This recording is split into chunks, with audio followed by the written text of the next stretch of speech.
My name is Phillip Djwa. I run a digital media agency called Agentic. We mostly work with social change organizations, and that really means that we do a lot of work on the kind of front line of campaigns. And so I'm really thrilled to have the three folks that we have here today to talk about some really cutting-edge online engagement projects that I think are really, really fabulous. So again, this is going to be a discussion around civic engagement, specifically looking at three projects: ShitHarperDid, SlutWalk, and leadnow. I think that just in talking about this on Twitter, whatever, I think I have the best panel to be able to kind of get the word out there, because these are such great things to say on Twitter. Okay, so up first, and maybe what I'll do is just give a little bit of an intro to each person right now, and then we'll sort of go through their presentation.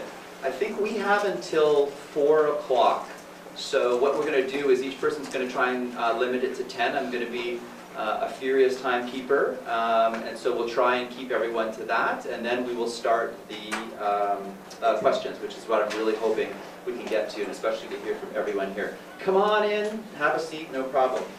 Okay, so Cam Dales is a strategist and art director at TruthFool Communications.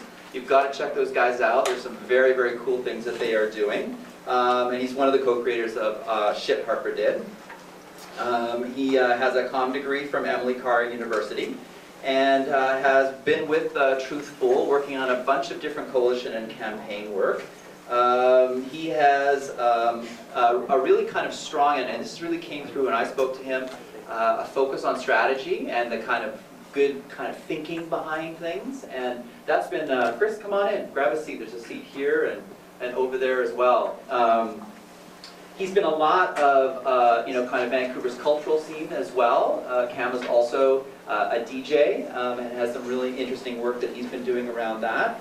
Does some design, etc. In a sense, he's like, and I am a Generation Xer, so I can say this, he's the classic kind of like Gen Y, doing it all. And I think this is really an interesting point too, because Judy, I missed her talk last week, but there's some really fascinating things that are happening with demographics and how people are getting engaged. And I think part of this aspect is to think about how youth are being involved in a different way.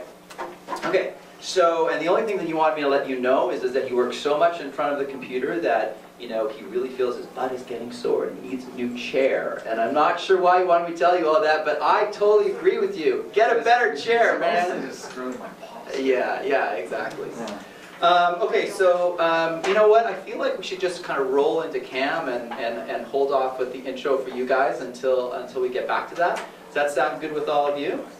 Okay, let's go for it, Cam. All right, everybody can hear me? Okay. All right, I'm gonna face forward just so I can see this stuff. Okay, so I guess we'll just do a little overview of ShitHarperDid. If you haven't seen it, this is a campaign that we started just before the election in mid-April, and the idea was to perfect. Thank you. The idea was to try and get a dialogue started to show, number one, the ridiculous stuff that's been going on, and it's been a trend with the Conservative Party, with Stephen Harper's various agendas that we weren't that excited about. And then number two, to get people involved in this dialogue that wouldn't necessarily be political in any way. Yeah, okay, whatever. We did a super basic site. We've got the headline, a little tag, link to a news article, and this thing right here, which is just a randomizer button. So you could catch one of these little elements in the array that we had. So yeah, whatever. It's pretty self-explanatory for the yeah, whatever. Okay, the goals. Okay, so we're opening a dialogue about the Conservatives' record. Humor was a big part of this. what Sean, who can't be with us today, and myself and the other person that works with us at TruthFool, our main goals is to use humor as much as we can, because what we're seeing now with people on the internet and being as savvy as they are, is that people no longer care. This is the first generation that we've seen that cares less about things like generosity, kindness, compassion than their predecessors. And what people care about now is something entertaining and funny, and people care about what their friends are doing. So this spoke to us in a huge way. So we were like, all right, the only way we're going to be able to get a dialogue started is if we get people sort of chuckling when they see each of these elements. So we started with existing news articles, so we didn't have to do any research for ourselves. That eliminated any problems that we might have had. It sped up the process in a huge way. It showed us that this isn't something that this isn't a message that we are crafting. This is something that already exists. But we couldn't just throw up news articles and be like, yeah, look at this. So it gave us an opportunity to be a little cheeky and write these headlines. Yeah, using existing press, that lent a little bit of credibility to what we were doing. It showed that this was an ongoing trend. We had news articles from as far back as 2005, I guess. Yeah, okay. We wanted to reappropriate the cat, which was, where do we have that? I guess that's not in the contact sheet. All right, well anyway, you guys know the image we're talking about. Well, go to the window. I think it's in the secondary window. Go up. Yeah, there we go. Oh, there. All right. So this was going around as like the press photo for Stephen, and we saw this as just such a perfect fail on his part. I mean, yeah, we were like, okay, we have to use this. We have to figure out a way to use this. And it is representative of this just impossibly nearsighted approach to how to make this guy palatable. You know, it's got this like ridiculous two-collar system and this. Anyway, but we couldn't actually use the photo, but we needed to, you know, we wanted to take this from him and be like, man, you served this to us. So. We had a friend, a really talented illustrator by the name of Aaron Salazar, do this one for us. And he was able to tweak the cat a little bit because he's a lot angrier.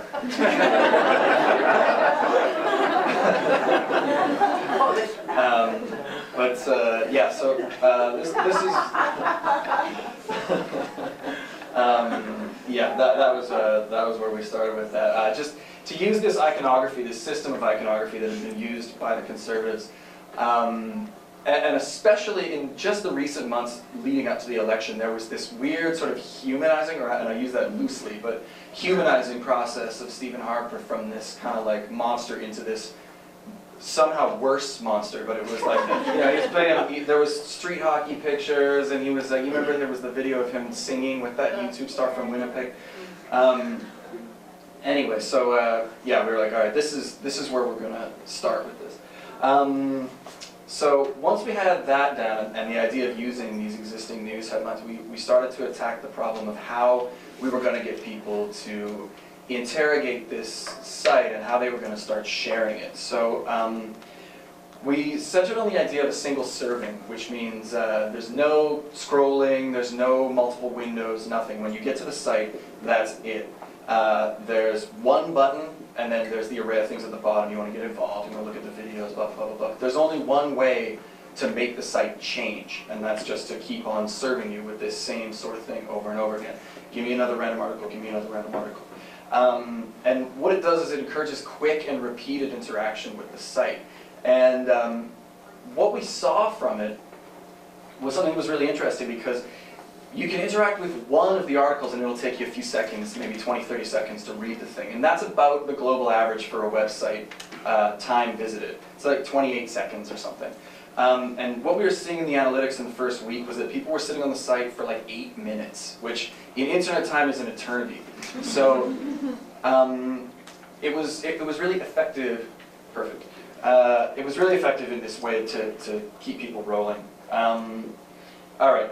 Yeah, shareability. Obviously, we had to have Facebook, Twitter. LinkedIn, I think, was on there. I don't know. We used an application called Add This, which is quite good. It just comes packaged. The API comes packaged with all of the whatever major sharing things. It was quite easy. And then the idea was to start a community as well. So the community started to exist on Facebook, on Twitter, and through the mailing list. But what really started to take off for us was the hashtag, and the hashtag was something that we sort of underestimated. I mean, it was convenient for us because we had such a shareable name. You just hashtag ShitHarperDid, people are like, yeah, definitely. But people were really able to personalize that and make it their own. So I was looking at, I just did a quick search a couple of days ago, but people are still using this as a way to keep this dialogue moving forward. And yeah, this is about the crime bill or whatever, but yeah, having that sort of open-ended hashtag and that aspect to the brand was really quite important. And then in terms of what we had as our platform of digital things that all went, we had, okay, so the site itself was the central hub, and then we had the videos which were driving traffic from YouTube to the site. And then we had Twitter, which acted as the initial wave of sharing, and I think it's just by virtue of the fact that Twitter is populated mostly, or by a higher number of sort of early adopters. So we had people jump on that quickly on Twitter and started to become, the hashtag started to take off, it began to trend, et cetera, et cetera. And then Facebook picked it up after Twitter, but that became the majority of the way that people were sharing the site and moving forward. And then we were also able to create an actual Facebook community where most of the dialogue was starting to happen. But when you were sharing, so where is that? So if you hit the like button or the share button or whatever, what you'd end up with is a pre-populated tweet or a pre-populated like. So people don't have to go through the trouble of when they add this API to Facebook, they don't have to go share it, write something about it, send it to their friends or whatever. That's all done for you. And then we also had a really interesting community of helpers from the Reddit community. And Reddit, for anybody that doesn't know, is this like really super like geek squad part of the internet. But it's very quick. It's just people basically who sit at their computers all day and talk to each other. But when we eventually crashed the site, which was I guess 4 or 5 hours in, the Reddit community stood up and helped us out in a huge way. We had a mirroring site in France, we had one in Austria, and then we had people that were sounding off, giving us help on the code, because the code that I wrote for this initially was really sloppy. So what was happening was people, when they clicked the refresh button, they would be refreshing all of the information on the page rather than just the text that exists here. So we were running through bandwidth at just a ludicrous rate. So we had people show up and start a little forum on Reddit, which was like, all right, we can help you with your JavaScript, we can help you with your PHP, make sure this is working in a more streamlined way. And then that went forward to a couple of people who work closely with leadnow, actually, some programmers on the East Coast who gave us a really huge help again when the site eventually did crash. And they moved it to, which is actually why we're not seeing it resolve on the internet properly right now, but they moved it to a distributed server network.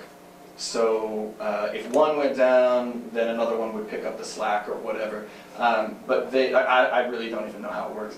But they were a huge, I guess, anchor for us on that first day when it went down. Because it went down and we contacted our hosting provider, and they were basically able not to give us any information. They just said, if you're going to do this kind of traffic, we're not the host for you. We're like, oh, okay, well, what do we do? Okay, yeah. Yeah, anyway, it was something that we weren't really ready for. I mean, in our high and super lofty goals, the idea was to make sure that the Conservatives didn't win the election. But more than anything, I think the success that we measured out of it was the amount of time that people were spending on the site. Obviously the amount of hits we got, but the amount of time people were spending and the amount of sharing that was going on. And what it did was create this place where it was all of a sudden okay to be talking about Canadian politics, which is dry and ridiculous for the most part. So it was really cool to see that. And yeah, anyway, I'm incredibly grateful for everybody that contributed to it. It was a very special thing. And there'll be a new form of it coming out in the new year, so keep your eyes open.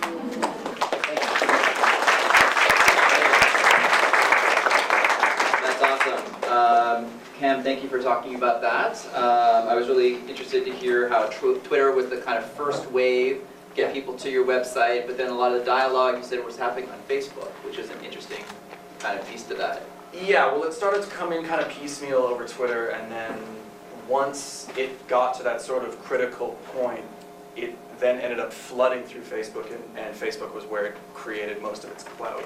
But yeah, Twitter was definitely the like king. And that's really interesting, following back on Judy, you talking about how Twitter, is really becoming a kind of distribution means,